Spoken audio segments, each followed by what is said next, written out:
तर आपण प्रॉडक्ट मार्केटमध्ये कशा पद्धतीने शेअर करू शकतो? येस.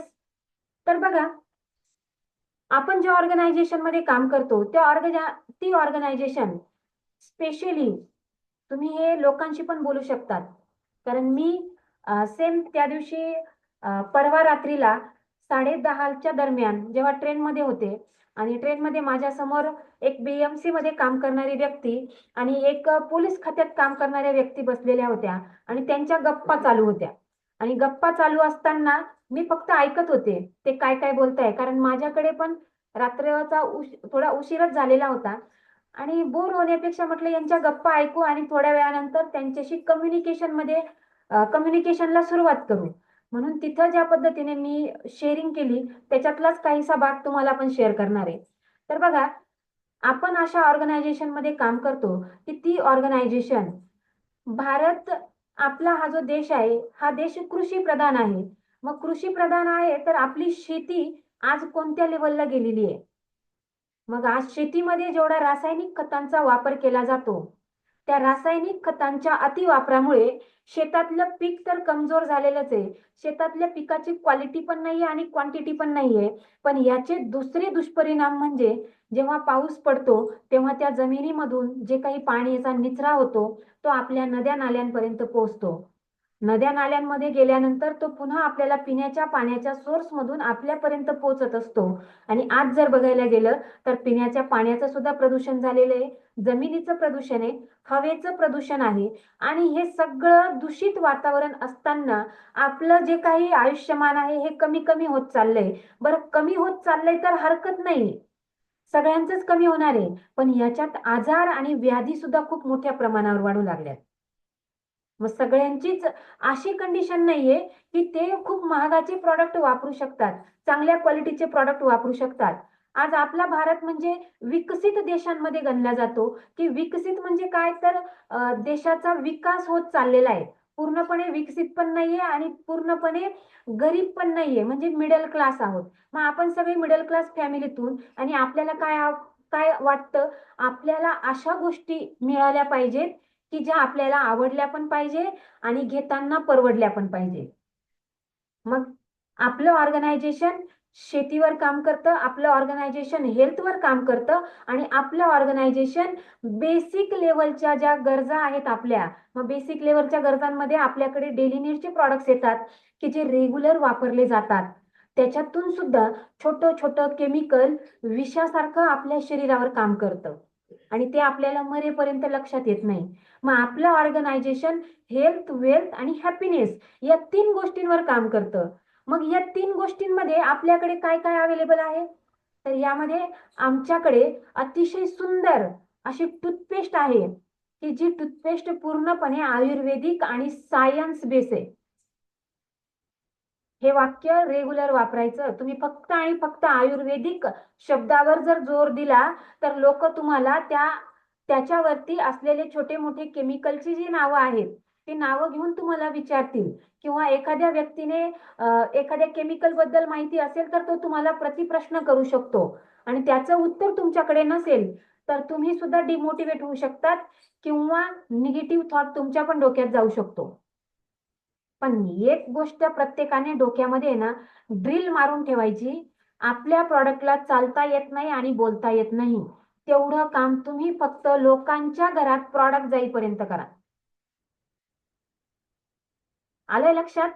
आपल्या प्रॉडक्टला चालता येत नाही म्हणजे काय, ते लोकांपर्यंत जाऊ शकत नाही, आपण त्याला घेऊन जायचंय. त्याला बोलता येत नाही म्हणजे काय, त्याच्यामध्ये काय काय क्वालिटीज आहेत या लोकांना शेअर जर केल्या तर लोकांना कळणार आहे ते प्रॉडक्ट त्यांना वापरायचंय. एवढं काम फक्त प्रॉडक्ट बद्दल करायचंय. कारण प्रॉडक्ट जर लोकांच्या घरात गेलं, वापरायला सुरुवात केली, टूथब्रश असेल, ब्रशने दात घासले, आंघोळीला साबण वापरला, चहा पावडर वापरली, मसाले वापरले, म्हणजे ते त्यांचं काम करणार आहे. टेस्ट देण्याचं काम करेल, रिझल्ट देण्याचं काम करेल, ते त्यांचं काम करेल. पण तोपर्यंत ते काम आपल्याला करायचंय. म्हणून प्रॉडक्टला चालता येत नाही, बोलता येत नाही, 2 गोष्टी तुम्ही करा, पुढचं काम प्रॉडक्ट करतं, प्रॉडक्ट तुम्हाला पुढे घेऊन जाण्याचं काम करणार आहे. मग आपल्याकडे काय आहे तर अतिशय सुंदर अशी आयुर्वेदिक आणि सायन्स बेस असलेली टूथपेस्ट आहे. मार्केटमध्ये खूप साऱ्या कंपन्यांच्या वेगवेगळ्या टूथपेस्ट आहेत ज्या आज सर्रासपणे वापरल्या जातात. पण टूथपेस्ट मध्ये जे वापरलं जाणारं केमिकल आहे, या केमिकलमुळे आपल्या हिरड्यांचे खूप सारे आजार होण्याचे चान्सेस असतात. बऱ्याच वेळेस लोक म्हणतात की कॅन्सर झाला, तो पण कशाचा? तोंडाचा कॅन्सर झाला.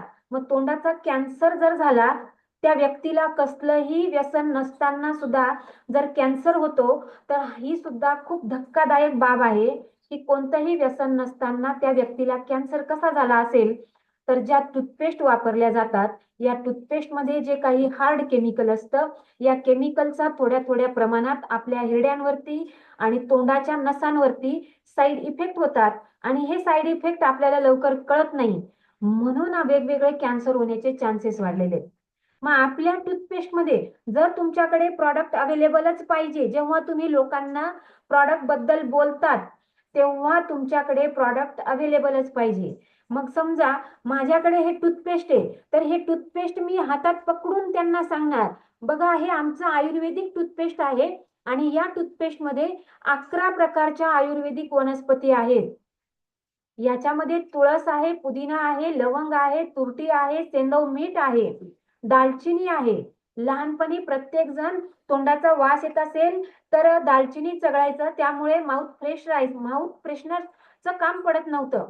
दात जर दुखत असतील तर लवंग दाताखाली पकडली जायची.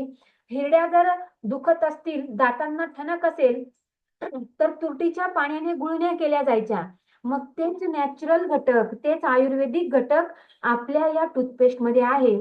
आणि ही टूथपेस्ट जर आपण कंटिन्यू यूज केली, लहानांपासून मोठ्यापर्यंत जर आपली टूथपेस्ट रेग्युलर वापरण्यात आली, तर दातांचा वास येत नाही, दातांचा पिवळेपणा जातो, हिरड्या मजबूत राहतात, तोंड येत नाही, हिरड्यातून रक्त येत असेल तर तेही थांबतं. आणि त्याचसोबत जर कुणाच्या दात किंवा दाढा किडलेल्या असतात, त्या दुखतात, तर दुखणारे दात आणि दाढा सुद्धा या टूथपेस्ट वापरल्यानंतर मजबूत होतात, दुखणं बंद होतं. असे खूप सारे रिझल्ट आम्ही आमच्या टूथपेस्टचे घेतलेले आहेत. ही झाली एक टूथपेस्ट. दुसरी टूथपेस्ट आहे ती चारकोल टूथपेस्ट आहे. मग पूर्वीचे लोक सुद्धा कोळसा बारीक करून त्याच्यामध्ये लवंग पावडर किंवा मिरे पावडर बारीक करून त्याच्या मिश्रण करायचे आणि त्याच्यामध्ये पुन्हा मीठ वगैरे टाकून किंवा एक काहीतरी पदार्थ होता, सोड्यासारखा बारीक चमकणारा एक पदार्थ असायचा, तो मिक्स करून त्याच्याने दात घासली जायची. त्याच्याने काय व्हायचं की दातांमध्ये जे काही कीटन असतं किंवा जे काही खाल्लेल्या अन्नाचे कण असतात, हे लवकर बाहेर पडायचे आणि रात्रभर राहिल्यानंतर तोंडाला जो वास यायचा, तर तो वास येत नव्हता. म्हणून चारकोल टूथपेस्ट मध्ये सुद्धा आपले असेच आयुर्वेदिक घटक आहेत. तुम्ही कोणतीही टूथपेस्ट वापरू शकतात, तुम्हाला जी आवडेल ती, आणि त्याचा रिव्ह्यू तुम्ही आम्हाला देऊ शकता. आणि विशेष करून याची किंमत सुद्धा तुम्हाला परवडणारी आहे. मार्केटमध्ये जर तुम्ही गेलात किंवा टीव्हीच्या जाहिराती बघून जर आपण एखादी टूथपेस्ट आणून वापरत असू, तर त्याचे साईड इफेक्ट आपल्याला नंतर जाणवतात. कोलगेट, आता हे तुमच्या माहितीसाठी सांगते, तुम्ही याचा प्रचार करू नका. कोलगेट कंपनीचं जे टूथपेस्ट आहे ना, कोलगेट नावाचं, तर हे टूथपेस्ट कॅल्शियम युक्त टूथपेस्ट आहे, असं ते त्यांच्या जाहिरातींमध्ये सांगतात. पण जर तुम्ही त्यांच्या जाहिराती व्यवस्थित बघितल्या असतील ना, तर त्याच्यात ते सांगतात कॅल्शियम युक्त, कॅल्शियम युक्त, कारण दातांना कॅल्शियमची गरज आहे. ज्यांच्या शरीरात कॅल्शियम चांगलं असतं त्यांचे दात मजबूत असतात. मग आता तसं जर बघायला गेलं तर काही रिव्ह्यूज असे आहेत की टूथपेस्ट म्हणजे कोलगेट सारखी टूथपेस्ट सुद्धा कंटिन्यू वापरणाऱ्या लोकांच्या दातांच्या, जसं भिंतीचं पोपडे कसे निघतात कलरचे किंवा मातीचे, तसं दातांचे छोटे छोटे कव्हर कमी कमी होत जातं. म्हणजे दात सुद्धा, आपण म्हणतो ना स्किन पातळ झाली, तसं दातांचा थर सुद्धा पातळ पातळ होत जातो. मग हे असं आपण XYZ कंपनीचं नाव सांगून हे आपण लोकांना सांगू शकतो. त्याच्यानंतर एक खूप ब्रँडेड कंपनी आहे, त्या कंपनीचं टूथपेस्ट हे दातांना जे ठणक लागतो, गार पाणी गरम पाणी असं काही खाण्यात आलं तर दातांना जो ठणक लागतो ना, तर तो ठणक थांबण्यासाठी ती टूथपेस्ट अतिशय नावाजलेली आहे. पण एका सर्चिंग मध्ये असं आढळलं की त्या टूथपेस्टमध्ये ॲनेस्थेशिया वापरलेला आहे. आता बऱ्याच जणांना ॲनेस्थेशिया काय? तर ॲनेस्थेशिया म्हणजे भुलीचं इंजेक्शन. ते कधी देतात? भुलीचं इंजेक्शन कधी देतात? ऑपरेशनच्या वेळेस देतात. ऑपरेशन करायचे असतात त्यावेळेस. येस. मग ऑपरेशन करायच्या वेळेस जेव्हा भुलीचं इंजेक्शन दिलं जातं, तर त्यावेळेस त्या माणसाला काय येते? भूल येते. म्हणजे त्याचं तो जिवंत असतो, पण शरीराला कोणत्याच वेदना जाणवत नाही. तसंच आहे, त्या टूथपेस्टमध्ये काही अंश त्याचा वापरलेला असल्यामुळे आपण जेव्हा त्या टूथपेस्टने दात घासतो, तर आपल्याला पाणी पिल्यानंतर झिंझिण्या येत नाही, ठणक बसत नाही. आपल्याला वाटतं काय रिझल्ट आहे, एक नंबर. पण ते रिझल्ट येण्यामागचे असे वेगवेगळे कारण आहेत. म्हणून येणाऱ्या काळामध्ये आपल्याला आपलं आरोग्य चांगलं ठेवायचं असेल, तर सुरुवात आपल्या टूथपेस्ट पासून करावी लागते. कारण सकाळी उठल्या उठल्या जेव्हा आपण दात घासतो, तर सगळ्यात पहिलं केमिकल पासूनच आपल्या शरीराची सुरुवात होते.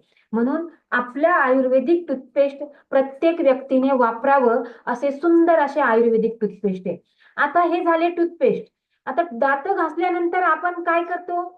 अंघोळ करतो. मग अंघोळीला जे साबण आपण वापरतो, मार्केटमध्ये आज खूप मोठ्या मोठ्या कंपन्या जाहिरातीं थ्रू आपल्याला त्यांच्या साबणाच्या प्रॉडक्टची माहिती देत असतात. आणि आपणही काय करतो? ज्या कंपनीची जाहिरात आपल्याला आवडली, तर तो साबण आणून आपण वापरतो. बरोबर?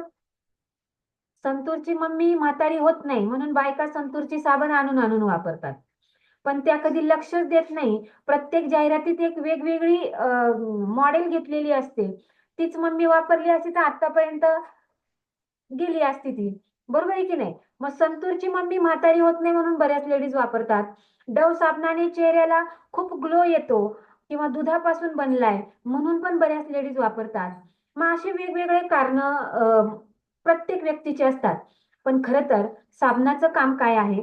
तर साबणाचं काम आहे आपल्या स्किनला, म्हणजे आपलं जे बाह्य शरीर आहे, या बाह्य शरीराला स्वच्छता ठेवणं आणि स्किनला ओलावा, त्याला मॉइश्चर पण म्हटलं जातं, ओलावा पुरवण्यासाठीचं काम हे साबणाचं असतं. पण मार्केटमध्ये आज 90% साबण जे आहेत हे टॉयलेट सोप आहेत.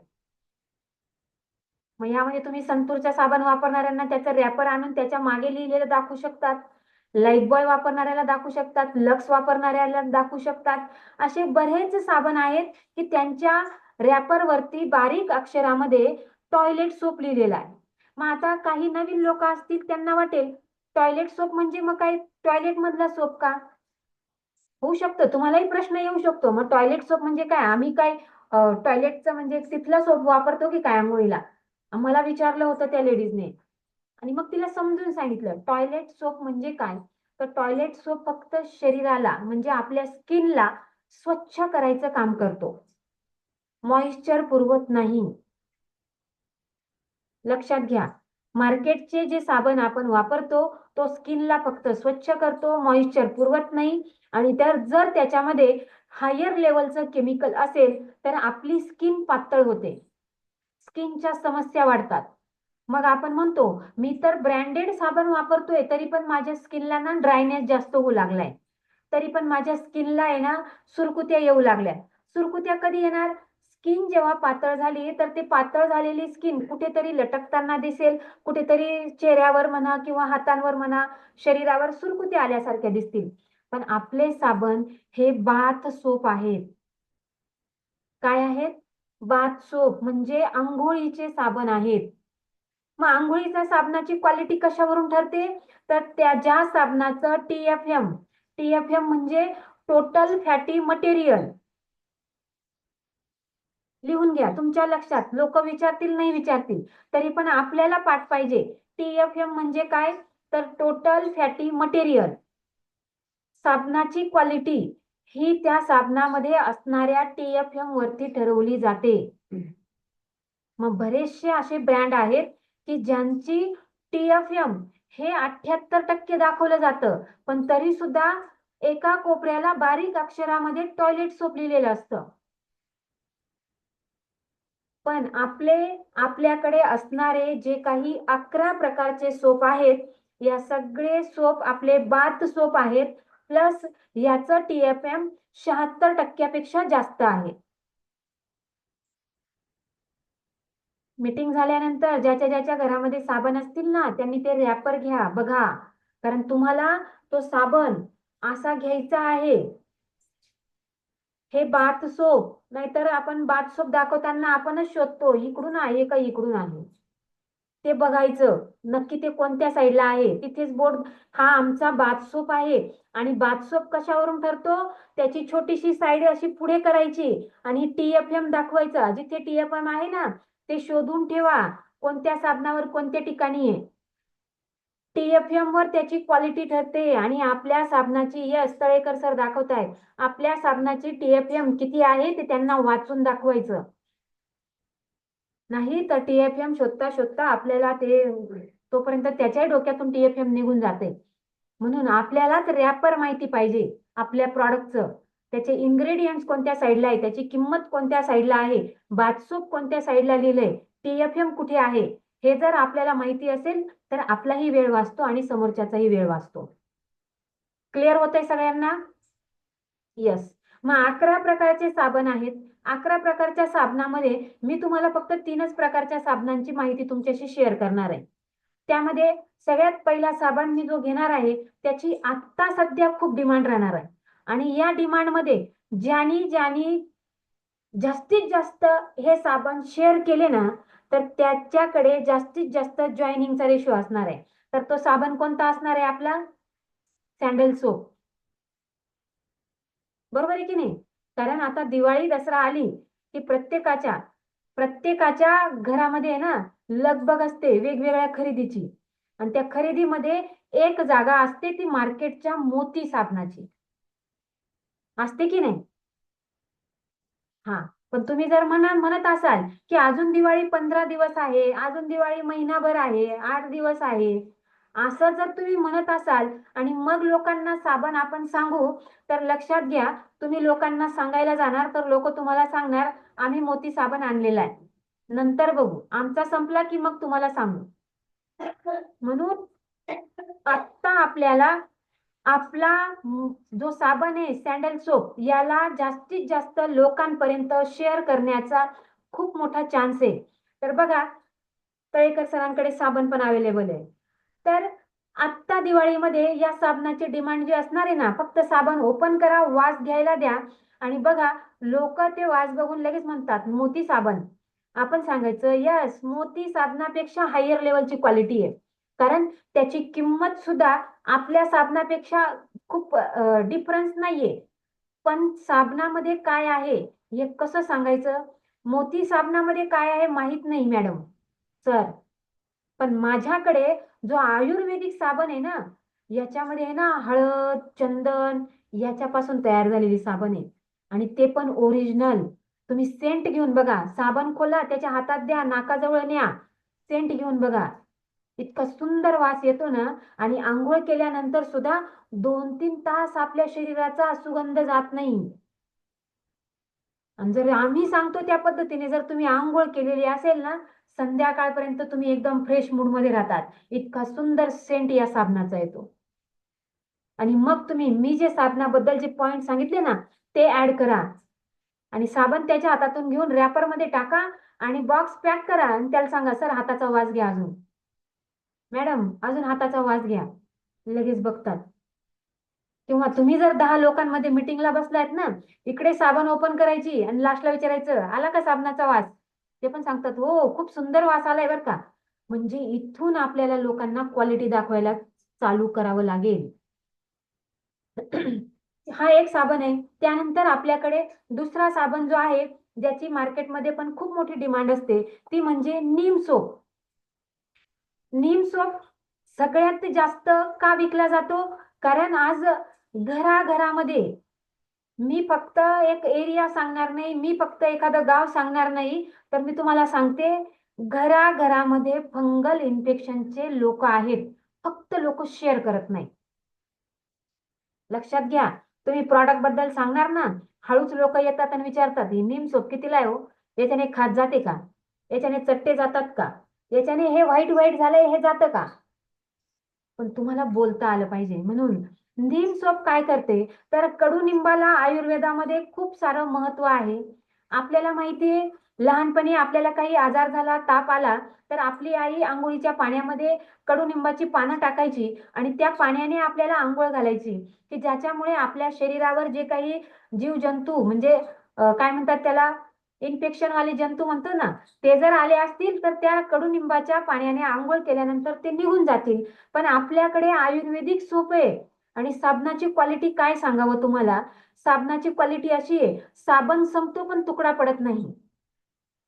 लक्षात घ्या, साबण संपतो पण तुकडा होत नाही. आणि या साबणामुळे ज्यांना कुणाला फंगल इन्फेक्शन असेल, खाज येत असेल, चट्टे असतील, कधी कधी काही जणांना खाजवल्यानंतर पुरळ येतात, काहींना काखेमध्ये किंवा कमरेजवळ अशा ठिकाणी छोटे छोटे चट्टे आलेले असतात, त्याच्यातून खाजवल्यानंतर पाणी निघतं, चिकट द्रव निघतो.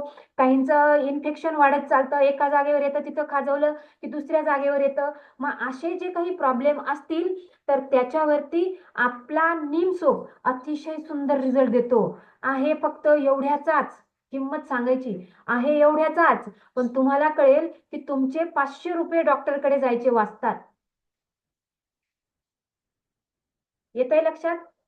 कारण मी बघतीये 10 घरांना जर व्हिजिट केली तर 8 घरांमध्ये फंगल इन्फेक्शनचे लोक आहेत. याचं कारण पण आपण जेव्हा एखादा हेल्थ अवेअरनेस घेऊ ना, त्याच्यामध्ये मी क्लिअर करेन. त्याच्यानंतर दुसरा तिसरा जो सोप आहे तो आहे ॲलोव्हेरा सोप. मग ॲलोव्हेरा सोप इतका सुंदर आहे कारण कोरफड सुद्धा आयुर्वेदिक आहे. कोरफडचा वापर केसांसाठी, स्किनसाठी केला जातो. ब्युटी प्रॉडक्ट्स मध्ये कोरफडला खूप महत्व आहे. आणि आपल्याकडे अशाच कोरफडचा साबण आहे. जेव्हा अंगाला काहीतरी खाज येते, जेव्हा अंगामध्ये उष्णता वाढते, तेव्हा बरेच जुने लोक कोरफडचा लेप अंगावरती लावायचे. त्याचा जो गर आहे त्याचा अंगावरती लेपन करायचे. त्याच्यामुळे शरीराची उष्णता कमी व्हायची आणि स्किनला पण ग्लो यायचा, स्किनला टाईटनेस यायचा. मग आपल्याकडे सुद्धा ॲलोव्हेरा सोप आहे. ही वापरल्यामुळे स्किनवरती जर छोटे मोठे स्पॉट आलेले असतील तर ते सुद्धा नाहीसे होण्यासाठी मदत होते. बघा, बऱ्याच जणांना स्किनला स्पॉट असतात, छोटे छोटे वांगाचे डाग असतात. काही जणांना खूप ट्रीटमेंट न करता सुद्धा नुसत्या ॲलोव्हेरा सोपने सुद्धा खूप छान रिझल्ट येतात स्किनचे. म्हणून त्याचे सुद्धा सेम इन्फॉर्मेशन त्याच्यामध्ये टाकायची. TFM स्किनला स्वच्छ करण्यासोबत मॉइश्चर पुरवतो. ॲलोव्हेराला खूप महत्व आहे म्हणून स्किनला ग्लो येतो, रफनेस राहत नाही, नरमपणा, मुलायमपणा येतो. आणि त्याचसोबत बऱ्याच वेळेस काय होतं, मार्केटचे साबण जेव्हा वापरतो तर कधी कधी अंघोळ झाल्यानंतर आपल्या स्किनला एक व्हाईटनेस येतो. तुम्ही सांगायचं त्यांना की अंघोळ केल्यानंतर काही जणांना असं वाटतं की स्किन भुरकट झालीये, पांढरी झालीये, म्हणजे पावडर लावल्यासारखी दिसायली. तर त्याच्याने समजायचं की त्या साबणामध्ये टाल्कम पावडर वापरलेली आहे म्हणून आपल्याला तशी स्किन दिसते. पण आपले कोणतेही साबण तुम्ही यूज करा, यूज केल्यानंतर तुम्हाला जाणवेल की तुमची स्किन पहिल्यापेक्षा जास्त मुलायम झालीये, तिला ग्लो आलाय, टाइटनेस आलाय. असे खूप सारे रिझल्ट तुम्हाला आपले प्रॉडक्ट वापरून दिसणार आहे. ओके, क्लिअर झाले साबण? यस, जायचं पुढच्या प्रॉडक्टला. Yes madam, yes. तर नेक्स्ट प्रॉडक्ट जे आहे आपलं, ते आहे आपलं तेल. कोणतं? Coconut oil. बरोबर आहे की नाही? आता स्किन सोबत केसांच्या पण खूप समस्या आहेत. काही ठिकाणी तर एवढी डिमांड आहे की मॅडम ते ऍसिडिटी, मुळव्याध काय असेल ना ते राहू द्या थोडस बाजूला, पण आम्हाला आहे ना केस गळती आणि चेहऱ्यावरच्या वांगासाठी आहे ना तुम्ही आम्हाला काहीतरी चांगलं सोल्युशन सांगा, आम्ही काही करायला तयार आहे. परवा एका मीटिंग मध्ये तर एका लेडीजने, म्हणजे खूप वय नव्हतं तिचं, 25 ते 30च्या दरम्यान असेल, ती लेडीज जवळ येऊन सांगत होती, मॅडम माझ्या स्किन साठी ना तुम्ही मला काही सांगा. तुम्ही जर म्हणत असाल ना की मला 1 ग्रॅम सोनं आणून द्या मॅडम, मी त्याची तुम्हाला अशी अशी क्रीम बनवून देते आणि ती तुम्ही वापरा, तरी मी वापरायला तयार आहे. मग सेम सिच्युएशन केसांची सुद्धा आहे. मग आज घराघरामध्ये केस गळतीचं प्रमाण वाढलंय, केस पांढरे होण्याचं प्रमाण वाढलंय. त्यासोबत केसांमध्ये कोंडा होणं याची सुद्धा समस्या वाढली आहे. मग ह्या समस्या वाढण्याचं कारण काय आहे? आपण जे मार्केटमधलं केमिकल युक्त तेल वापरतो. मग पॅराशूट कंपनीचं असेल, अजून 2-3 कंपन्या आहेत, मग बदाम असेल किंवा वेगवेगळ्या सेंटेड तेल वापरण्याचं प्रमाण आपलं वाढलेलं आहे. मग आपण जेव्हा मार्केटमधलं तेल यूज करतो, तर त्याच्यात जे केमिकल असतं ते ज्यावेळेस आपल्या स्काल्पमध्ये जिरतं, केसांथ्रू जेव्हा आपल्या त्या केसांच्या मुळांमध्ये जिरतं, तर तिथून त्याची केस वाढवण्याची क्षमता कमी होते, केस गळती वाढते, केस पांढरे होण्याचं प्रमाण वाढतं. पण जुने लोक सुट्ट खोबरेल तेल वापरायचे, त्यावेळेस असे सेंटेड तेल लोकांना माहित नव्हतं. मग आपल्याकडे सुद्धा लाकडी घाण्याचं शुद्ध खोबरेल तेल आहे. आणि या तेलाचं खासियत मी रेग्युलर माझ्या प्रत्येक मीटिंग मध्ये मी सांगत असते. या तेलाची खासियत एक आहे की हे जेव्हा एक्सपायर होतं, याची गॅरंटी खूप दिवसाची नाही दिलेली, तर हे वास मारतं. पण जर तुम्ही मार्केटचं एखादं खोबरेल तेल तुमच्या घरामध्ये वापरायला आणलं, त्याची बॉटल वर्षभरही राहिली, 2 वर्षही राहिली, तरी पण ते तेल जसंच्या तसंच राहतं. म्हणजेच काय, त्याच्यामध्ये केमिकलचा वापर केलेला आहे. आपल्याकडे लाकडी घाण्याचं तेल आहे. हे तेल जर आपण रेग्युलर केसांना अप्लाय केलं, आता बरीच लोक रेग्युलर तेल नाही लावत, पण जे जे लावतात त्यांना आपण सांगू शकतो किंवा आठवड्यातून 2 वेळेस 3 वेळेस ओरिजिनल खोबरेल तेलाने जर केसांना मसाज केला, तर केसांचं पोषण मिळतं. जसं काजू, बदाम, किशमिश, अजून वेगवेगळे पदार्थ खाल्ल्यानंतर आपल्याला वाटतं की नाही, आपल्या शरीराला पोषक घटक भेटताय, तसंच आपल्या शरीराला सुद्धा वेगवेगळे पोषण तत्व लागतात. मग हे नारळ तेलामधून ते पोषक घटक आपल्या केसांना भेटतात. मग जर आपलं कोकोनट ऑइल आपण प्रत्येकाने जर रेग्युलर वापर केला, तर केस गळती तर थांबतेच, पण केसांचा जो पांढरेपणा होण्याचं प्रमाण आहे, हे सुद्धा कमी होतं. केस काळेच राहतात. जुन्या बायका जर बघितल्या ना, तर त्यांचे अजूनही वयाच्या 70मध्ये, 80मध्ये, 90मध्ये सुद्धा 50% केस काळे असतात. याचं कारण म्हणजे त्यांनी वापरलेलं शुद्ध खोबरेल तेल. मग आपल्याकडे जे खोबरेल तेल आहे, हे लाकडी घाण्यापासून तयार केलेलं शुद्ध खोबरेल तेल आहे. याचा वापर आठवड्यातून 2 वेळेस 3 वेळेस किंवा डेली यूज मध्ये जरी केला, तरी सुद्धा आपले केस काळे राहण्यासाठी आणि केसांना पोषण भेटण्यासाठी आपलं कोकोनट ऑइल अतिशय उत्तम आहे. आणि याच्या सोबत आपल्याकडे असं एक मॅजिक प्रॉडक्ट आहे की ते प्रॉडक्ट जर आपण केसांसाठी वापरलं, तर आपली केसांची गळती पूर्णपणे थांबू शकते. लक्षात ठेवा. कोकोनट ऑइल सोबत मी माहिती सांगते तुम्हाला आपल्याकडे असणाऱ्या आयुर्वेदिक हेअर ऑइलची. मग आता हे आयुर्वेदिक हेअर ऑइल काय आहे? तर हे जवळपास 25 ते 30 प्रकारच्या आयुर्वेदिक वनस्पतींचं सिद्ध केलेलं तेल आहे. आणि हे तेल जर आपण रेग्युलर म्हणजे डेली नाही, आठवड्यातून 2 वेळेस 3 वेळेस, लेडीज असतील, आता मी हे सगळं छोटे छोटे पॉइंट का सांगते, बरेचसे नवीन लोक आहेत, यांना पण ह्या गोष्टी शेअर करता आल्या पाहिजे, समजल्या पाहिजेत. बऱ्याचशा लेडीज आठवड्यातून 3 वेळेस पण केस धुतात, 2 वेळेस पण धुतात, आणि जेंट्स मात्र रेग्युलर धुतात. मग जशी केसांची लांबी असेल त्याच्यानुसार सांगायचं की आठवड्यातून 2 ते 3 वेळेस मसाज करायची आहे. तुम्हाला जर केस गळती पूर्णपणे थांबवायची असेल, तर आपल्याकडे असणारं कोकोनट ऑइल आणि आयुर्वेदिक हेअर ऑइल याची हलक्या हाताने जर केसांच्या मुळाला मसाज केली, तर आपली केस गळती थांबते, केस वाढण्यास मदत होते, केस पातळ झाले असतील तर ते दाट होण्यासाठी मदत होते, केसांना ड्रायनेस असेल तर तो ड्रायनेस निघून जातो आणि एक सुंदर प्रकारची शाईन आपल्या केसांना येते. मी जे बोलते हे कळतंय? येस मॅडम, येस, कळतंय. येस. येस.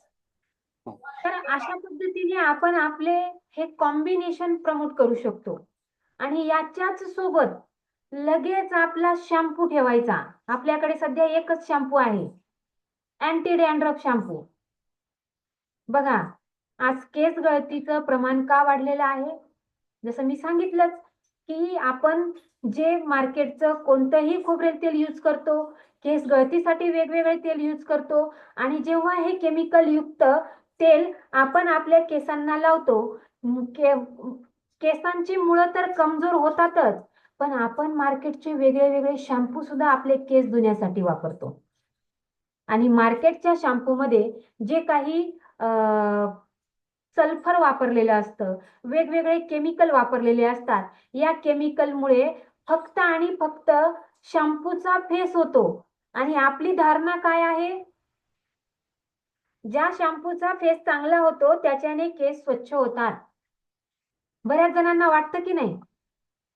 मग काय ते शॅम्पूचा ना फेसच होत नाही, तेल निघालच नाही, ते केस धुतल्यासारखे वाटलेच नाही, तर याला महत्व नाहीये.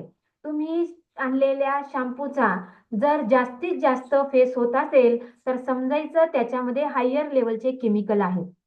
आणि जेव्हा हे केमिकल या स्काल्प वरती जातात तर ज्या केसांच्या मुळांमधून 4-4, 5-5, 10-10 केस येण्याची जिथे क्षमता असते, पण असे केमिकल युक्त प्रॉडक्ट वापरल्यामुळे आपल्या एका केसाच्या मुळातून 2 किंवा 3च केस राहतात, जास्तीत जास्त 4च केस राहतात. म्हणून बऱ्याच महिला म्हणतात, आम्ही शाळेत होतो ना तर अशी जाड वेणी होती, इतके लांब केस होते. मग आता ते कुठे गेले?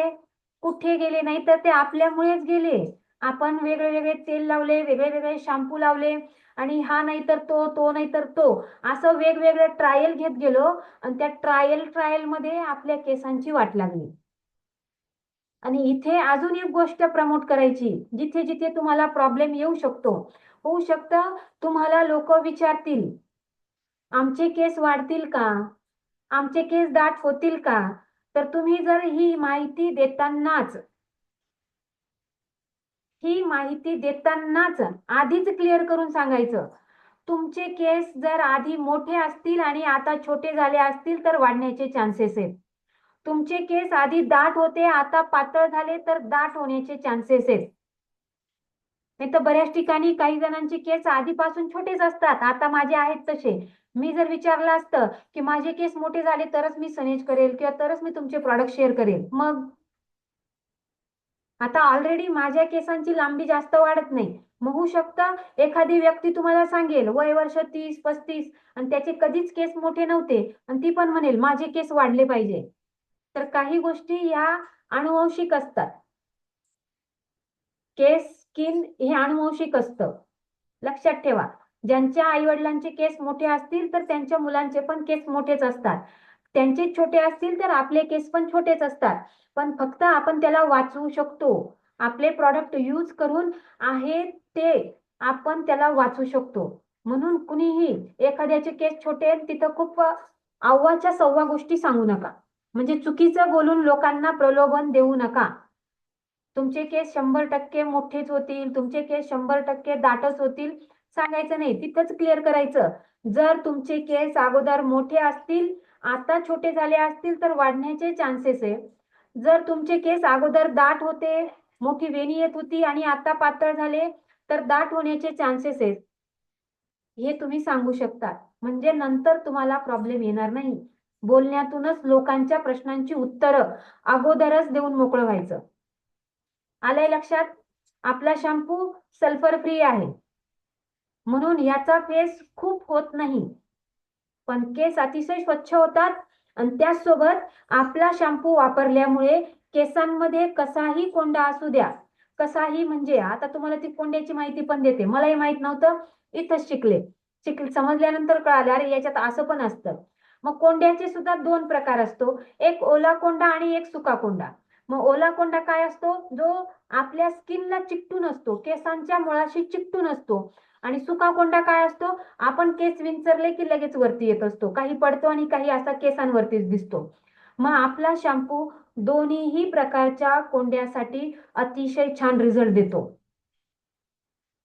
पण तो तुम्हाला आठवड्यातून 2 वेळेस वापरावा लागेल. डेली यूज करायचा नाहीये. अँटी डॅन्ड्रफ शॅम्पू तुम्ही जेंट्सला जरी दिला तरी सुद्धा आठवड्यातून 2 ते 3च वेळेस वापरायला सांगायचा आहे. लेडीजला सुद्धा आठवड्यातून 2च वेळेस वापरायला सांगायचा. जास्त प्रमाणात वापरणं त्रासदायक नाहीये, पण तरीही आपली सांगण्याची पद्धत आपण वापरायची. त्याच्यामुळे आपल्याला रिझल्ट चांगले येतात, प्रॉडक्टचे रिव्ह्यू चांगले येतात. क्लिअर झालं? साबण, toothpaste, hair oil, coconut oil आणि शॅम्पू हे कॉम्बिनेशनच द्यायचंय तुम्हाला. केस गळती म्हटलं की हेच द्यायचं, तिन्ही वस्तू. आणि अजून एक तुमच्या माहितीसाठी एक गोष्ट सांगते. जर तुम्ही हे 3 प्रॉडक्ट किंवा 2 प्रॉडक्ट केस गळतीसाठी प्रमोट केले आणि प्रमोट केल्यानंतर जर तुम्हाला कुणीतरी म्हटलं की माझे केस पहिल्यापेक्षा जास्त गळायला लागले, येऊ शकतं तुम्हाला, हे रिजेक्शन येऊ शकतं किंवा तुमच्या सोबत सुद्धा हा अनुभव घडू शकतो. मग इथं काय करायचं आहे? इथं एकच क्लिअर करायचं.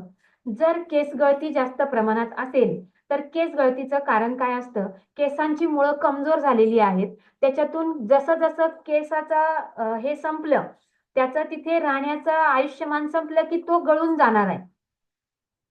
मग केसाची मुळं कमजोर झाल्यानंतर आपण जेव्हा तेलाने मसाज करतो तर त्यावेळेस जी काही केस ऑलरेडी उद्या परवा पुढच्या आठवड्यामध्ये गळणारी जी काही केस होती, ज्यांची मुळं खूपच कमजोर होती, ते केस निघूनच जाणार आहे. पण जर केस गळती तुमची जास्त प्रमाणात असेल तर याच्यासाठी तुम्हाला इंटरनली प्रॉडक्ट लागणार आहे. कारण कोकोनट ऑइल आणि आयुर्वेदिक हेअर ऑइल तुमच्या केसांना वरून सपोर्ट करणार आहे. पण आतून सपोर्टसाठी आपल्याकडे आपले सप्लिमेंट आहेत, जे तुम्हाला वापरावे लागतील, तरच तुमची केस गळती चांगल्या पद्धतीने थांबू शकते. क्लिअर झालं? प्रश्न येणार आहे, उत्तर द्यावी लागणार आहे. म्हणून आधीच क्लिअर करते. बऱ्याच जणांना अनुभव असतील पण की तुम्ही तेल दिलं, आठवड्याभराने, 10 दिवसाने, 4 दिवसाने कॉल आला, अहो काय ते तुमचं तेल घेतलं, पहिल्यापेक्षा जास्तच गळायला लागले आणि कसं वापरायचं, टक्कलच होऊन जाईल. म्हणजे खूप सारे प्रश्न येऊ शकतात. पण मग तिथं क्लिअर करा. जर 8-10 दिवसामध्ये केस गळतीचं प्रमाण वाढल्यासारखं वाटत असेल तर त्या व्यक्तीला इंटरनली काही मेडिसिन, काही टॅबलेट, काही सप्लिमेंट द्यावे लागतात. ओके. अशा वेळेस मग तुम्ही तुमच्या सिनियरशी किंवा कन्सल्टिंग म्हणून जे कोणी तुमच्या टीम मध्ये काम बघत असेल त्याला कॉलिंग करून त्याचं आणि त्याचं कम्युनिकेशन करून पुढचे प्रॉडक्ट तुम्ही सजेस्ट करू शकता. तर याच्यानंतर बघा, आता ह्या झाल्या काही गोष्टी. यानंतर अतिशय महत्वाचे प्रॉडक्ट की ज्या प्रॉडक्टची घराघरामध्ये खूप डिमांड आहे आणि ते म्हणजे काय, तर ते आपल्याकडे असणारच सेंधव मीठ. आज मार्केटमध्ये जे काही पांढरं मीठ वापरलं जातं, मग पांढरं मीठ भेटायला अतिशय स्वस्त भेटतं. आपल्याला मिठाची क्वांटिटी पण आपल्या स्वयंपाकात कमी लागते. पण पांढऱ्या मिठामुळे आपल्या शरीरावरती खूप सारे दुष्परिणाम होतात. आणि सेंधव मिठाचे फायदे काय आहेत? सगळ्यात अगोदर तर पांढरं मीठ जे आहे हे समुद्राच्या जो काही फेस तयार होतं, जी काही मिठागरं असतात तिथं तयार होतं. आज समुद्राचं पाणी शुद्ध राहिलेलं नाहीये, केमिकल युक्त आहे. कारण ज्या काही मोठ्या मोठ्या कंपन्या असतात यांचं दूषित पाणी सगळं काही मोठ्या नद्यांना आणि नद्यां थ्रू समुद्राला पोहोचतं. मग समुद्रामध्ये आलेलं ते जे काही केमिकल युक्त पाणी आहे त्याच्याच पाण्यापासून हे मीठ तयार होतं. पुन्हा प्रोसेसिंगला कंपन्यांमध्ये जातं. त्याचा काळपटपणा काढण्यासाठी, त्याला फाईन पेस्ट करण्यासाठी म्हणजे बारीकपणा आणण्यासाठी, ते त्याची चमक दिसण्यासाठी त्याच्यामध्ये वेगवेगळे केमिकल वापरले जातात. आणि जेव्हा असं केमिकल युक्त मीठ आपण आपल्या स्वयंपाकात टाकून वापरतो तर त्या मिठातून आपल्या शरीराला काहीच भेटत नाही, फक्त त्या स्वयंपाकाला चव येते. याच्या व्यतिरिक्त पांढरं मीठ आपल्या काहीच कामाचं नाही. मग त्याच्याऐवजी जुने लोक काय करायचे? सेंधव मीठ वापरायचे. सेंधव मीठ खाणीतून मिळतं. लक्षात ठेवा. आता खूप मोठे ट्रॅक्टर, ट्रक रस्त्याच्या कडेला उभे असतात. मग तुम्ही उदाहरण देऊ शकतात. बघा तिथे पण होतं की नाही ते ट्रॅक्टर, तिथे पण रस्त्याला आज विकू लागलेत की नाही लोक. मग लोक म्हणतील मग तुमच्याकडून घेऊ तर आम्ही तिकडून घेतो. घ्या ना, काही हरकत नाही. पण खरंच त्यांनी त्याच खाणीतून आणलेत का? खरंच त्याच्यावरती ती प्रोसेस आहे का? ती खाणीमध्ये अजून दुसऱ्या काय काय गोष्टी आहेत आपल्याला माहिती आहे का? काहीच माहित नाही. पण आपल्याकडे सेंधव मीठ हे ओरिजिनल आहे. आणि सेंधव मिठाचे फायदे काय आहे? तर सेंधव मीठ आपण जो स्वयंपाक बनवतो हा शिजलेला स्वयंपाक असतो. शिजलेला स्वयंपाक म्हणजे शिजलेलं अन्न शरीराला पचायला जड असतं.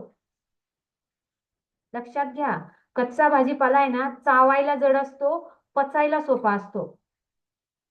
आणि शिजलेलं अन्न आहे ना, चावायला लय भारी वाटतं पण पचायला लय अवघड आहे. म्हणून शिजलेलं अन्न पचायला जड असतं, पण त्याच अन्नामध्ये जर सेंधव मीठ वापरलं तर त्याच्यामध्ये खनिज आहे, मिनरल्स आहेत, खूप सारे आयुर्वेदिक पोषक घटक आहेत आणि त्याच्यामुळे बनवलेला स्वयंपाक हा पचायला हलका होतो. त्यामुळे गॅस्ट्रिक प्रॉब्लेम होत नाही. जुने लोक, त्यांना कधी मूळव्याध माहित नव्हतं, त्यांना कधीच ऍसिडिटी माहित नव्हती, त्यांना कधीच गॅसेस माहित नव्हतं. याचं कारण म्हणजे जुन्या काळामध्ये सेंधव मीठ वापरलं जायचं. आजकाल फक्त उपवासाला वापरतात. बरेच जण ते मीठ पाहिल्यानंतर म्हणतात, हो आम्ही उपवासाला वापरतो. पण उपवासाचे पदार्थ पचायला जड आहेत. सेंधव मीठ टाकल्यानंतर ते पचायला हलके होतात. मग तसंच आपण जर आपल्या घरामध्ये रेग्युलर स्वयंपाकामध्ये आपलं मीठ जर यूज केलं तर त्याच्यातून आपल्या शरीराला पोषक घटक तर भेटतात, पण आपली पचनक्रिया चांगली होऊन गॅस्ट्रिक प्रॉब्लेम होत नाही. आहे थोडंसं महाग, पण ऍसिडिटी झाल्यावर गोळ्या लागतात की नाही? मूळव्याध झाल्यावर ट्रीटमेंट लागते की नाही? पोटात गॅसेस झाल्यावर आणि त्या गॅसेसची छातीत चमक निघायला लागल्यावर लगेच ईसीजी काढायला जातो की नाही? असते ऍसिडिटीची चमक, पण ईसीजी काढतो की नाही ताबडतोब? हार्टचा काही प्रॉब्लेम, अटॅक येतो की काय, जातो की काय? मग हे प्रॉब्लेम येऊ नयेत म्हणून आपल्याला सेंधव मीठ वापरायचंय. क्लिअर झालं सेंधव मिठाबद्दल? Yes, madam. ओके. यानंतर आपण येणार आहे आपली जॅगरी पावडर. आता जॅगरी पावडर सुद्धा आपण दसरा आहे, दिवाळी आहे, भरपूर प्रमाणामध्ये गिफ्ट बॉक्स, जसं कंपनीने आपल्याला अभ्यंग स्नान किट करून दिली ना, त्या अभ्यंग स्नान किट सोबत आहे ना एक एक जॅगरी पावडर पण ठेवा प्रत्येकाने. Yes, एक ma'am. सॅम्पलचा डबा ठेवा आणि एक पॅकिंग डबा ठेवायचा आणि महत्व पटवून द्यायचं. आता जॅगरी पावडर विशेष काय आहे लोकांना सांगा. साखरेमध्ये कोणतं केमिकल आहे? गंधक वापरलंय. गंधक पचायला जड आहे, शरीरातून सहजासहजी बाहेर पडत नाही. मग याचं उदाहरण द्यायचं झालं ना, सरळ लोकांना एकच प्रश्न विचारायचा, मी जो विचारते ना तोच प्रश्न विचारायचा, तुम्ही कधी साखर कारखान्याजवळ गेलात का? कोण कोण गेलं इथलं? हात वरती करा बरं. सेंटच येतो मॅडम कारखान्याजवळ म्हटलं. सरळ प्रश्न विचारायचा, तुम्ही कधी साखर कारखान्याजवळ गेलात का हो? काही हो म्हणतात, काही नाही Yes. म्हणतात. काही नाही. म्हणतात हो भले वास येतो डेंजर. मग त्यांनाच प्रश्न विचारायचा की ज्या ठिकाणी साखर कारखाना असतो त्याच्या 4 ते 5 किलोमीटर पर्यंत त्या वास येत असतो, त्या मळीचा वास तिथपर्यंत, तो दुर्गंध तिथपर्यंत येत असतो. मग विचार करा, जो वास आपल्याला घ्यायला सुद्धा त्रासदायक आहे, अशाच केमिकलच्या रसायनांमध्ये ती साखर तयार झालेली आहे. मग जुन्या काळामध्ये लोक गुळ वापरायचे. गुळाचा रंग कोणता होता? काळा होता की नाही? ओरिजिनल गुळ जो होता तो काळपट रंगाचा होता. मग जुन्या काळामध्ये लोक गुळ वापरायचे, त्याचा रंग काळा होता. मग त्याच उसापासून साखर पण तयार झाली, मग ती पांढरी कशी? बरोबर की नाही? प्रश्न विचारा, लोकांनाच गुंतवून ठेवावं लागतं. मग ती साखर पांढरी कशी? तर साखर कारखान्यांमध्ये मोठ्या प्रमाणात गंधकाचा वापर होतो आणि जी साखरेला जो शाईन आली पाहिजे, चमक म्हणतो ना आपण साखर घेताना सुद्धा अशी हातात घेऊन बघतो. जी अशी चांगली शाईन वाली असेल तर ती साखर घेतो, किंवा जिचे चांगले दाणेदार असेल ती साखर घेतो. म्हणजेच काय की साखरेला चकाकी आणण्यासाठी गंधकाचा वापर होतो. आणि जेव्हा ही साखर आपल्या शरीरात जाते तर आपल्या शरीराची कॅल्शियम लेवल कमी करते. गुळामध्ये नॅचरल कॅल्शियम आहे, जुन्या महिला डिलिव्हरीमध्ये गुळाचंच प्रमाण होतं खाण्याचं, तेव्हा त्या महिलांना कधीच कॅल्शियमची कमतरता भासली नाही, कधीच हिमोग्लोबिनची कमतरता भासली नाही. पण आता आपलं गुळाचं प्रमाण कमी झालंय, साखरेचं प्रमाण वाढलंय, शरीरातलं कॅल्शियम ऑलरेडी कमी कमी होत चाललंय. मग आपल्याला सकाळी उठल्या उठल्या चहा लागतो की नाही, तो पण साखरेचा.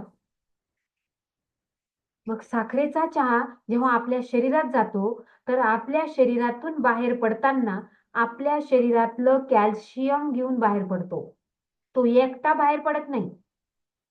मग गुळाची काय खासियत आहे? आपल्याकडे अतिशय जबरदस्त क्वालिटीचा गुळ आहे. तर या गुळाची क्वालिटी काय आहे? तर याच्यात 1% सुद्धा केमिकल नाहीये. कारण हा गुळ अशा शेतातल्या ऊसापासून तयार केलेला आहे की त्या शेताचा रासायनिक रेसिड्यू 0 आहे. आता रासायनिक रेसिड्यू काय? वर्षानुवर्ष रासायनिक खतं वापरून शेती आज विषयुक्त झालेली आहे, केमिकल युक्त झालेली आहे. आणि केमिकल युक्त शेतीमध्ये तुम्ही कोणतंही पीक घेतलं तर त्याच्यामध्ये केमिकल अंश सापडतो. पण आपल्याकडे जो ऊस घेतला जातो गुऱ्हाळांमध्ये, तर त्या ऊसाचं जे शेत आहे याच्यामध्ये ऑलरेडी सनेज कंपनीचे ॲग्रीकल्चरचे प्रॉडक्ट 3 वर्ष ते 4 वर्ष वापरून जेव्हा त्या शेतीचा रासायनिक रेसिड्यू, त्या पिकाचा रासायनिक रेसिड्यू 0 झाला, म्हणजे त्याच्यात कोणत्याही प्रकारचं केमिकल नाहीये, हे जेव्हा सिद्ध होतं, तेव्हाच तो ऊस घेऊन त्या ऊसापासून ही गुळ पावडर तयार केलेली आहे.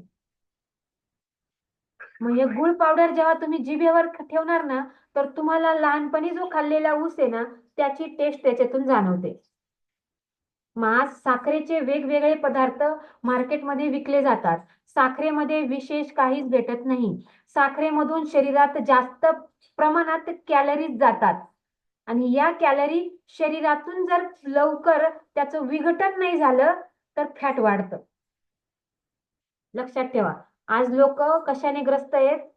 वजन वाढल्याने पण त्रस्त आहेत. आणि याचं कारण दुसरं सुद्धा, गोड पदार्थ अति प्रमाणात जर खाल्ले तर साखरेमुळे शरीरामध्ये जाणाऱ्या ज्या काही कॅलरीज आहेत ना, तर या लवकर जळत नाहीत. आणि या कॅलरीज जर लवकर कमी नाही झाल्या शरीरातल्या, तर त्याचं फॅटमध्ये रूपांतर होतं आणि हे फॅट जर जास्त प्रमाणात वाढायला लागलं, तर ओबेसिटीकडे माणूस जातो. मग जुने लोक कधी जाड दिसत होते का? सकाळ दुपार संध्याकाळ छानपैकी गरम भाकर असायची, त्याच्यावर तूप तेल टाकलं जायचं, गूळ टाकून ती खाल्ली जायची, पण त्यांच्यामध्ये कधी ओबेसिटीचं प्रमाण नाही दिसलं.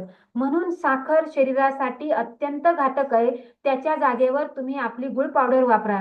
तुम्हाला पुरण करायचं तर तुम्ही गुळाचं करा, शिरा बनवायचा तर गुळाचा बनवा, प्रसाद बनवायचा असेल कोणताही. आता मोदकांसाठी सुद्धा आपण खूप लोकांना दिले आणि खूप छान रिव्ह्यू आलेत की मोदक अतिशय टेस्टी लागलेत.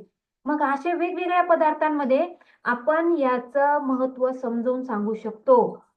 आता दिवाळीत तुम्हाला काही लोक म्हणतील, मग गुलाबजामुन कसे काय गुळाच्या पाकातले बनवायचे? त्याला तर साखरच लागते.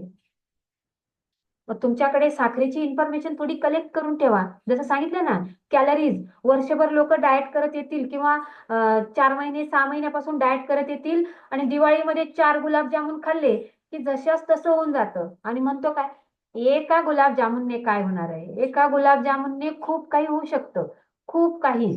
म्हणून लोकांना अवेअर करायचे, लोकांना सगळं माहितीये, फक्त आपण आठवण करून द्यायची. येतंय का लक्षात? मोबाईलचं रिचार्ज संपायला आल्यानंतर मेसेज येतो ना, तसं आपण लोकांना फक्त टायमाला मेसेज द्यायचा आहे. साखर काय त्रास देते, मीठ काय त्रास देतं, तेल काय त्रास देतं. आपण फक्त लोकांना अवेअर करत राहा. आज ना उद्या लोक बरोबर आपल्या लाईन मध्ये येऊन थांबणार आहेत. बरोबर. म्हणून साखरेचं तोटे आणि गुळाचे फायदे आपल्याला सांगता आले पाहिजेत. म्हणून अभ्यंग स्नान किट देताना एक एक गुळाचे डबे सोबत ठेवा आणि लोकांना ते द्या. ओके. याच्यानंतर आपण येणारे अतिशय महत्वाचं प्रॉडक्ट, ते म्हणजे तेल. आज आपल्या प्रत्येकाच्या घरामध्ये वेगवेगळ्या प्रकारचे तेल लिटरनी खाल्ले जातात, पिले जातात म्हणा, खाल्ले जाण्यापेक्षा पिले जातात. आहेत की नाही? जुन्या काळामध्ये 1 लिटर तेलामध्ये जवळजवळ काही घरांमध्ये महिना निघायचा, काही घरांमध्ये 15 दिवस जायचं. पण आता जर विचार केला तर 1 लिटर तेल 2 दिवस फार मुश्किलीने वापरलं जातं. मग तेलामुळे स्वयंपाकाला चव येते का? असं जर तुम्हाला वाटत असेल तर चमचाभर तेल पिऊन दाखवा आणि त्याची टेस्ट सांगा. किंवा तेलात बोट बुडवा आणि त्याला चाटा आणि सांगा तुम्हाला तेलाची टेस्ट कशी लागली. कोण सांगू शकतं तेलाला टेस्ट कशी आहे? नाही, मग टेस्ट नाही. तेलालाच टेस्ट नाही तर त्याच्याने खरंच स्वयंपाकाला टेस्ट येत असेल का? नाही. नाही. जुने लोक लाकडी घाण्याचं तेल वापरायचे. लाकडी घाण्याच्या तेलामध्ये सगळे जे काही पदार्थ आहेत जे तेलामध्ये किंवा जसं शेंगदाणा असेल किंवा सनफ्लावर असेल किंवा जे काही त्याच्यानंतर खोबरेल तेल असेल, याच्यामध्ये काय व्हायचं, लाकडी घाण्यामधून जी प्रोसेस व्हायची तर त्याच्यामध्ये जसंच्या तसं त्या तेलामध्ये अर्क यायचा आणि ते तेल आहे ना असं चिकट असायचं. आत्ताचं तेल आहे ना तुम्ही जेव्हा फोडणीला ओततात ना, पाणी ओतल्यासारखं ओतलं जातं. बघा तुम्ही स्वयंपाक जर काळजीपूर्वक करत असाल तर तेल ओततानाच लगे कळतं पाणी ओततोय का तेल ओततोय काहीच कळत नाही. आणि जुनं तेल जे असायचं ना ते स्निग्ध असायचं आणि जेव्हा हा तेलातला चिकटपणा शरीरात जायचा तर हा आपल्या जॉईंटला जे काही ऑइल लागतं तर ते ऑइल पुरवण्यासाठी मदत करायचं. आपल्या डोळ्यांसाठी खूप चांगलं होतं लाकडी घाण्याचं तेल. डोळ्यांसाठी, आपल्या हार्टसाठी, त्यानंतर आपल्या जॉईंटला वंगण तयार करून देण्यासाठी अतिशय महत्वाचं काम करायचं. पण आता आपण जे पॅकिंगचं तेल वापरतो हे 99% पाम तेल असतं आणि 1% त्याचा फ्लेवर असतो. कारण भारत हा जगातील पाम तेल आयात करणारा सगळ्यात मोठा देश आहे. मग एक विचार करा, पाम तेल जर भारतामध्ये सगळ्यात जास्त प्रमाणात आणलं जातं तर ते जातं कुठे? तर ते जातं तुमच्या आणि माझ्या घरामध्ये. मग कोणी म्हणेल तुम्हाला आम्ही तर सूर्यफुलाचंच वापरतो, आम्ही तर याचाच वापरतो. हो वापरतात ना, पण जर बघितलं तर तुम्ही तिथं आपण जे रेग्युलर सांगतो ना 3 किलो शेंगदाणे दिल्यानंतर 1 लिटर तेल तयार होतं. आज शेंगदाण्याचा भाव किती आहे? 130, 140. मग 3 किलो शेंगदाण्याचे पैसे किती होतात? जवळपास 400 रुपये. प्रोसेसिंग फी 50 एक रुपये. मग 450 रुपयामध्ये ओरिजिनल तेल भेटतं. मग तुम्हाला 200 आणि 250 मध्ये शेंगदाणा तेल कसं भेटतं? असंच तुम्ही प्रत्येक तेलाबद्दल एकेका तेलाबद्दल तुम्ही सांगू शकता. सगळ्याच ठिकाणी सगळेच तेल सांगत बसू नका. कोणत्याही एका सोयाबीनचं सांगा, सनफ्लॉवरचं सांगा किंवा शेंगदाण्याचं सांगा. पण आपल्याकडे लाकडी घाण्याचं शुद्ध शेंगदाणा तेल आहे. आणि हे तेल बघितल्या बघितल्याच कळतं की हे लाकडी घाण्याचं आहे. कारण का? त्याच्यातला थिकनेस हा आपल्या डोळ्यांना दिसतो. ट्रान्सपरंट बॉटल आहे त्याच्यातून लगेच दिसतं की ते तेल थिकनेस आहे, स्निग्ध आहे. मग खूप तेल चमचे चमचे तेल वापरण्यापेक्षा फोडणीला फक्त एकच चमचा तेल गरजेचं आहे. कारण ऑलरेडी आपण स्वयंपाकामध्ये खोबरं वापरतो, तीळ वापरतो, शेंगदाणे वापरतो आणि काही मसाले असे आहेत की त्याच्यामध्ये नॅचरली तेल असतं आणि ते स्वयंपाकात गेल्यानंतर ते त्याचं तेल सोडतं. आणि आपण फोडणीला जर 4 चमचे 6 चमचे तेल टाकलेलं असेल तर ते आपल्या शरीरासाठी एक्स्ट्रा होतं. मग देवासमोर दिवा लावतात ना बरेच जण, मला वाटतं सगळेच जण दिवा लावत असतील. तो दिवा 8 दिवस नाही घासला तर थर चढतो की नाही? 15 दिवस नाही घासला तर अजून घासायला जड जातो. महिनाभर नाही घासला तर अजून हात दुखतात त्याला घासायला. मग मार्केटचं तेल जर आपण अशा पद्धतीने आपल्या स्वयंपाकात वापरत असू तर आपल्या शरीरात सुद्धा कुठे ना कुठेतरी ते साचणार आहे. मग आतून आपण आपलं शरीर स्वच्छ करतो का? नाही करत. नाही. मग वर्षानुवर्ष आपण फक्त आपल्या शरीरात पदार्थ टाकत आलोय. मग दिव्यातलं तेल लवकर ते भांडं घासलं नाही, तो दिवा घासला नाही तर त्याला चिकाटा येतो, तर आपल्या शरीरात सुद्धा तेल जात असेल तर त्याचे सुद्धा काही ना काहीतरी साईड इफेक्ट होतात. आणि ते साईड इफेक्ट काय असतात, तर आपल्या ज्या रक्तवाहिन्या असतात ह्या कडक होतात, ताठर होतात. आणि रक्तवाहिन्या का कडक आणि ताठर झाल्या तर ब्लॉकेजेसचं प्रमाण वाढतं. बरेच जण म्हणतात ना, कमी वयात हार्ट अटॅक आला. कसलंच व्यसन नाही, तो जाड पण नव्हता, बारीकच होता, तो लय ऍक्टिव्ह होता, तरी पण हार्ट अटॅक आला. कशामुळे आला, तर आपल्या या ज्या खाण्यापिण्याच्या चुकीच्या सवयी, आपण हे जे काही पदार्थ आपल्या घरामध्ये खूप क्वांटिटी मध्ये वापरतो ना, याचा परिणाम आपल्या शरीरात होत असतो. आणि जेव्हा पाम तेल प्रमाणापेक्षा शरीरात जास्त गेलं तर याच्याने नसांचा ताठरपणा वाढतो. ताठरपणा वाढला की ब्लॉकेजेसचं प्रमाण वाढतं. आणि ब्लॉकेजेसचं प्रमाण वाढलं की हार्ट अटॅक येण्याचे चान्सेस वाढतात. बॅड कोलेस्ट्रॉल वाढण्याचे चान्सेस वाढतात. मग किती जणांना आवडेल हार्ट अटॅक आला पाहिजे, बॅड कोलेस्ट्रॉल वाढलं पाहिजे? तुम्ही सहज म्हणा बॅड कोलेस्ट्रॉल कमी होतं. लोक 4 वेळेस विचारतात, ह्याच्याने खरंच कोलेस्ट्रॉल कमी होतं का? म्हणजे कोलेस्ट्रॉलचे प्रॉब्लेम एवढे वाढलेले आहेत. 10 पैकी 5 लोकांचं कोलेस्ट्रॉल वाढलेलं आहे. तुम्ही फक्त बोलत राहा, लोकांना कळतं आपल्याकडे कशाचं सोल्युशन आहे. Clear yes. झालं? Yes madam. Same rice bran ऑइलचं पण आहे. मग काही लोक म्हणतील टेस्ट पाहिजे, मग हे फार चमचे चमचे, चमचाभर वापरायची गरज नाहीये. तुम्हाला हेल्दी पाहिजे ना, आरोग्य तुमचं चांगलं राहण्यासाठी फक्त फोडणी पुरता 1 चमचा तेल वापरा. आणि 1 चमचा तेल वापरल्यानंतर फोडणी गेली ना तरी सुद्धा भाजी खूप टेस्टी लागते. मग किलो किलो तेल वापरून शरीराला खराब करण्यापेक्षा चमचा चमचा वापरून शरीराला सांभाळायचंय. काय योग्य आहे? पैसा पण वाचतो आणि तेल पण वाचतं आणि आरोग्य पण वाचतं. वाचतं की नाही? येस. येस. मग हे लोकांना क्लिअर करत चला वेळोवेळी. जिथे जिथे गरज आहे तिथे तिथे तुम्ही या गोष्टी मोकळ्या करून सांगू शकतात किंवा याच्यातले छोटे छोटे पॉइंट कलेक्ट करून त्याचं प्रमोशन करू शकतात. मग राईस ब्रान ऑइल पण काय आहे? राईस ब्रान ऑइल पण जे काही भाताची वरची साळ असते त्याच्यापासून त्याचं तेल तयार केलेलं आहे. आणि हे काय करतं, हे बॅड कोलेस्ट्रॉल वाढू देत नाही. डोळ्यांची जी नजर आहे, डोळ्यांची नजर तीक्ष्ण ठेवण्यासाठी पण मदत करतं. स्किनला ग्लो आणण्यासाठी, स्किनला टाइटनेस येण्यासाठी सुद्धा याचा छान उपयोग होतो. आता काही जण म्हणतील तेलाचा खरंच एवढा काय फायदा असतो? तेलाचे खरंच खूप फायदे असतात. खोबरेल तेल सुद्धा स्वयंपाकामध्ये वापरू शकतो, इतकं प्युअर आहे आपलं तेल. मग कोणतंही लाकडी घाण्याचं तेल स्वयंपाकामध्ये फक्त क्वांटिटी कमी वापरा, त्याचे फायदे भेटतील. आणि जर अति प्रमाणात वापरलं तर त्याचे तोटे आपल्या शरीराला भोगावे लागतील. म्हणून राईस ब्रान ऑइल सुद्धा चमचा चमचा वापरा.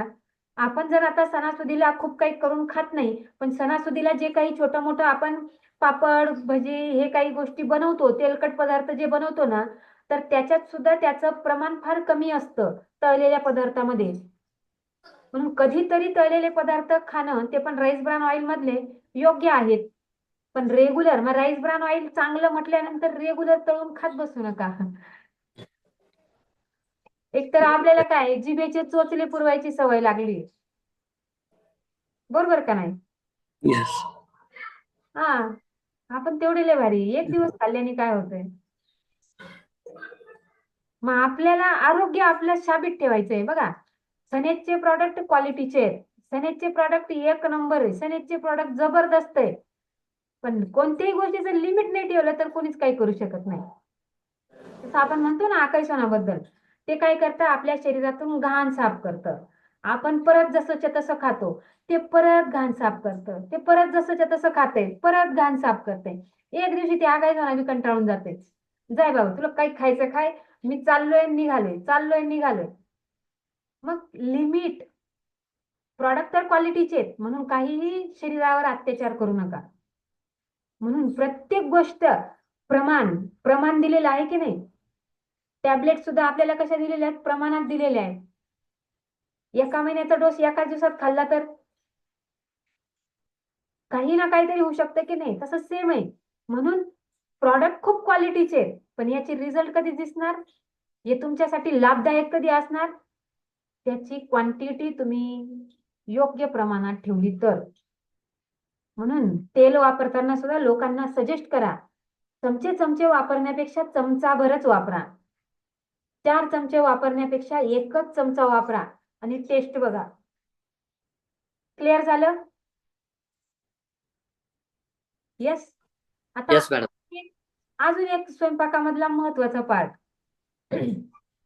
आपल्याकडे मसाले आहेत की नाही? Yes. किती प्रकारचे आहेत बरं? 9 ते 10 प्रकारचे मॅडम. कोणते कोणते आहेत? गरम मसाला आहे, त्यानंतर चिकन मसाला आहे, मटन मसाला आहे, बिर्याणी मसाला आहे, पावभाजी मसाला आहे, त्यानंतर मिसळ आणखी मसाला आपलं आहे, ग्रेव्ही मिसळ मसाला मसाला, आहे, ग्रेव्ही मसाला आहे, बरोबर. सांबर आहे. हो. मग आता मसाले, काल दादाच्या शॉपीत होतो आणि ती एक लेडीज म्हणत होती, आता 7-8 हजार रुपयाचा मसाला आणला आणि तो तयार केलाय म्हणे मी. मसाले नको तुमचे. म्हणजे आपल्याला पण लोक सांगतात की नाही, जेव्हा आपण मसाले सांगतो तेव्हा. तरी पण मला सांगा, प्रत्येकाच्या घरामध्ये प्रत्येक वर्षी मसाले तयार केले जातात. त्यांनाच प्रश्न विचारायचा, मी जे करते तेच तुम्हाला सांगते बरं का. त्यांनाच प्रश्न विचारायचा, काकू, मावशी, आजी, तुम्ही दरवर्षी मसाले तयार करता की नाही? हो. पण मला सांगा, प्रत्येक वर्षी तुमच्या मसाल्याची टेस्ट एकसारखीच असते का? कधीच हो उत्तर आलं नाही. आजपर्यंत कधीच हो उत्तर आलं नाही. मग जर प्रत्येक वर्षी मसाला तयार करणारे तुम्हीच आहात, मिरच्या आणायला जाण्यापासून तर गरम मसाले चॉईस करणं, ते कसे भाजायचे, ते कुठून दळून आणायचे, कसे दळून आणायचे, सगळं आपणच ती रेसिपी तयार केलेली आहे.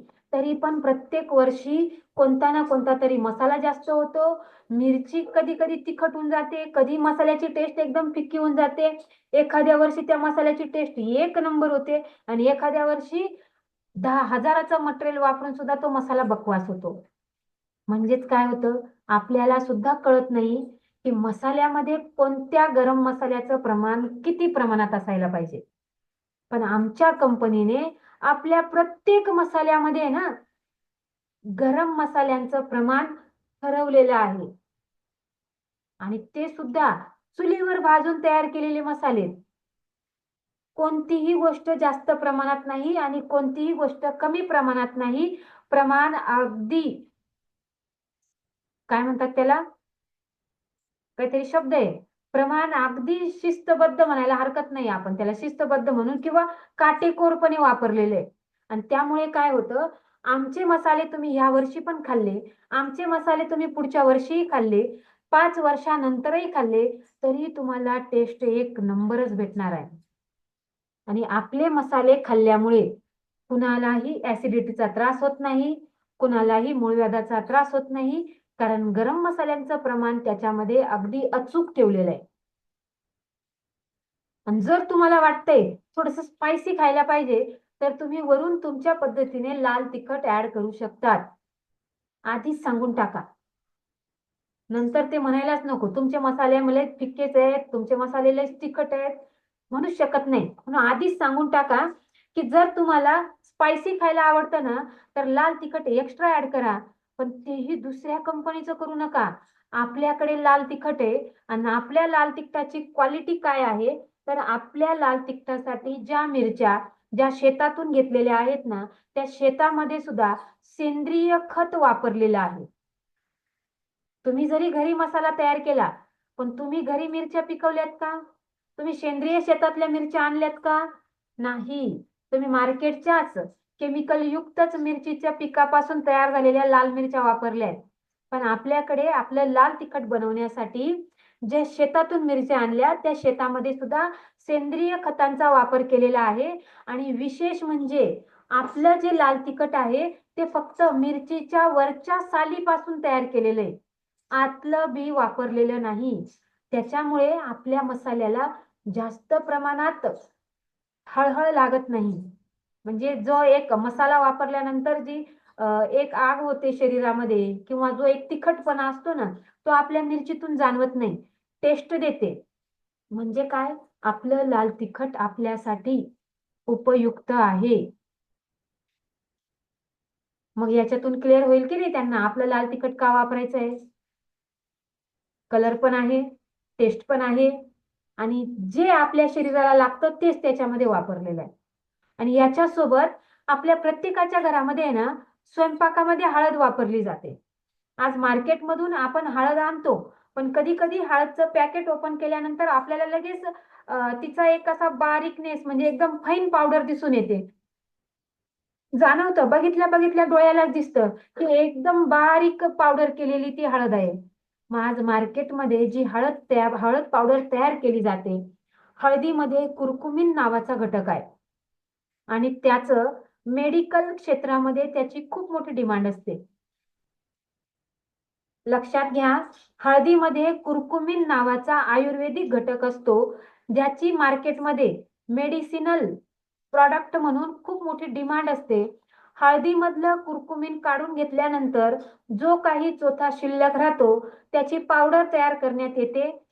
तिला जर कलर आला नाही तर त्याच्यामध्ये कलर येण्यासाठी कलर मिसळले जातात किंवा केमिकल मिसळले जातात, आणि तेच पॅकिंग मधून आपल्या घराघरामध्ये येतात. मग हळदीमधून काही भेटतं का आपल्याला? काहीच भेटत नाही. पण आपल्याकडे जी हळद आहे ना, ओपन केल्या केल्या तुम्हाला लगेच त्याच्या सेंट वरून लक्षात येईल की ही नॅचरल हळद आहे, ही ओरिजिनल हळद आहे. जुन्या काळात जखम झाली तर त्या जखमेवरती हळद लावली जायची आणि लगेच रक्त येणं बंद व्हायची. ती जखम लगेच 2-3 दिवसात क्लिअर होऊन जायची. पण आत्ताची हळद त्या लेवलची नाहीये.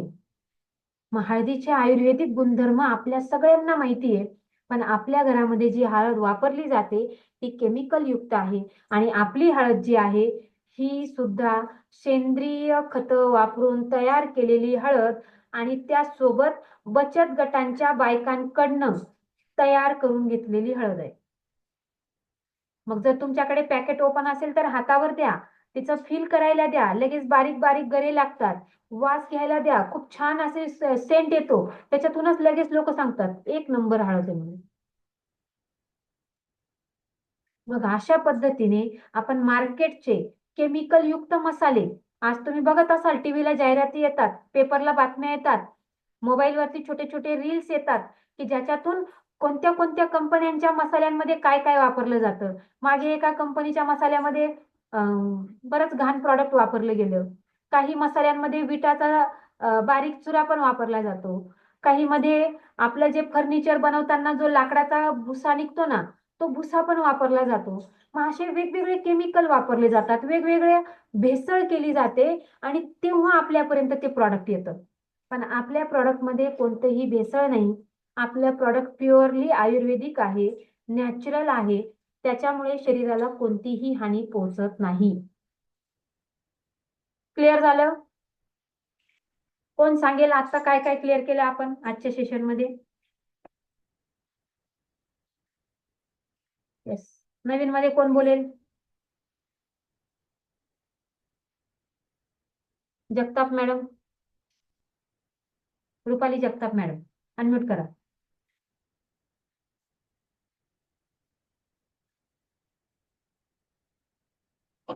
हा, येस मॅडम. येस मॅडम, आज आपण पेस्ट विषयी माहिती घेतली, ओके. सोप विषयी सुद्धा घेतली, कोकोनट ऑइल, शॅम्पू, आयुर्वेदिक ऑइल, हेअर ऑइल, हम्म. मसाले जवळपास आता जेवढे आहेत 11 ते 9 ते 10 प्रकारचे, तेल, राईस ब्रँड आणि आपलं शेंगदाण्याचं पासून बनलेलं, आणि हळद, तिखट वगैरे यावं. ओके. काय वाटतं मॅडम, आजची जी काही माहिती घेतली ती खरंच गरजेची होती का? हो मॅडम, खूप गरजेची होती, कारण माझी आता जस्ट जॉईनिंग झालेली आहे. मी सरांना म्हणजे राहुल सरांना, भुले सरांना, मॅडमना सारखी म्हणायची की मला या प्रोडक्टची माहिती आवश्यक आहे म्हणजे असं, आणि लकीली लवकरच मिळते, त्याचा खूप आनंद होतोय खरं तर. येस, अजून कोण सांगेल? Murkute madam. Yes.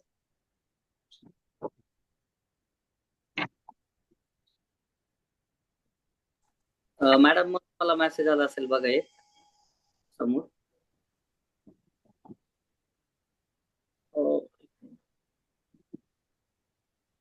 Yes yes, बोला.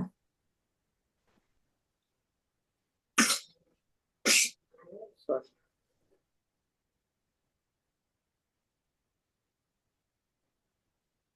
बोला, कोण बोलतंय?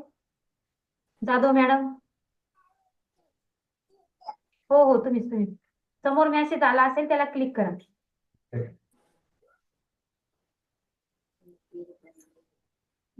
अनम्यूट करा त्याला. तोपर्यंत मनीषा मॅडम हा, बोला. आले जयश्री मॅडम आले. हा, बोला जयश्री मॅडम. हा मॅडम, माहिती घेतल्याबद्दल छान वाटलं मला प्रोडक्टची. कोणते कोणते प्रॉडक्ट लक्षात आले मॅडम तुम्हाला? टूथपेस्ट पण आली, परत तेल पण आलं, साबण आपण जे वापरते ते आता सध्या आम्हाला दिले सरांनी. हम्म. सध्या तर 2 आपण पण वापरून घेतलेत ना आता. ओके. पण हो अशी माहिती जर तुम्ही तुमच्या मैत्रिणींना सांगितली हो येस तर नक्कीच तुमच्या मैत्रिणी पण वापरायला घेतील की नाही? हो घेतील ना. Yes. Manisha madam? Manisha madam, तुम्हाला मेसेज आला असेल बघा, त्याला अनम्यूट करा.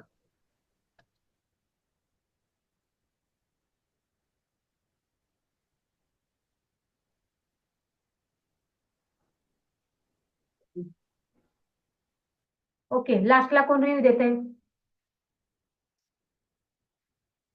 भुरे मॅडम.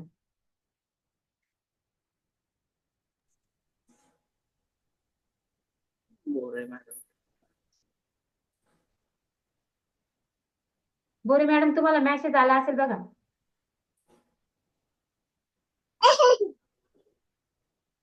अनम्यूट करा मॅडम. बघा, इथं बोलायला शिकले तर फील्डवर हे बोलायला शिकणार आहे.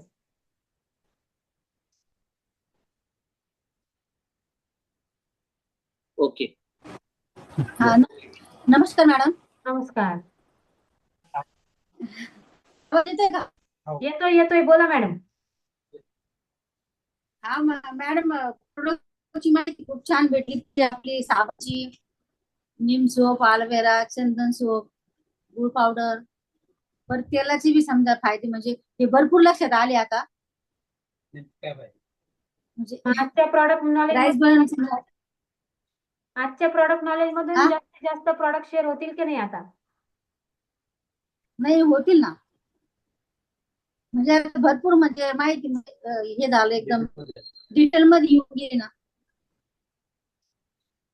गुड. पेस्ट मध्ये काय समजा आपलं सोप वापरल्याचे तेल वापरल्याचे फायदे आहेत.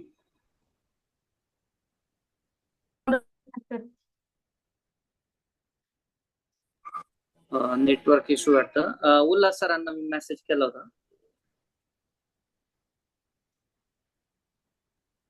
उल्हास सर बोलू शकता तुम्ही. हॅलो. हा, बोला येस सर. सर, येतोय आवाज. हा नमस्कार मॅडम. नमस्कार. मॅडम, पहिलं तर तुमचे फार म्हणजे धन्यवाद की म्हणजे खूप एक युनिक लेवलचं नॉलेज भेटलं आज. आणि असे मी काही नोटेड पॉईंट केले की जे टीम साठी पण काम येणार आहे. कारण अशी ट्रेनिंग तर आपण म्हणजे महिन्यातून तर भरपूर वेळा तर करतोच असतो. पण त्यावेळेस जरा फार युनिकनेस भेटले आणि एकदम बेसिकली डिटेल भेटलेली की जसं की पॉम तेलचा मुद्दा तुम्ही सांगितला की पॉम तेल ही जग म्हणजे भारतामधली म्हणजे खूप मोठी कंपनी आहे जी सगळीकडे सप्लाय करते. आणि त्याच्या अनेक प्रकरणामध्ये साबणीमध्ये कशामध्ये पण त्याचा वापर केला जातो.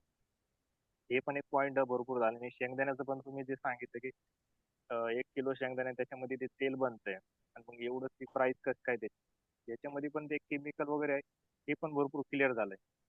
सेकंड म्हणजे जसं एक राईस बेंच ऑइलच्या बाबतीमध्ये बोलले तुम्ही आणि एक सेंदूर मीठ,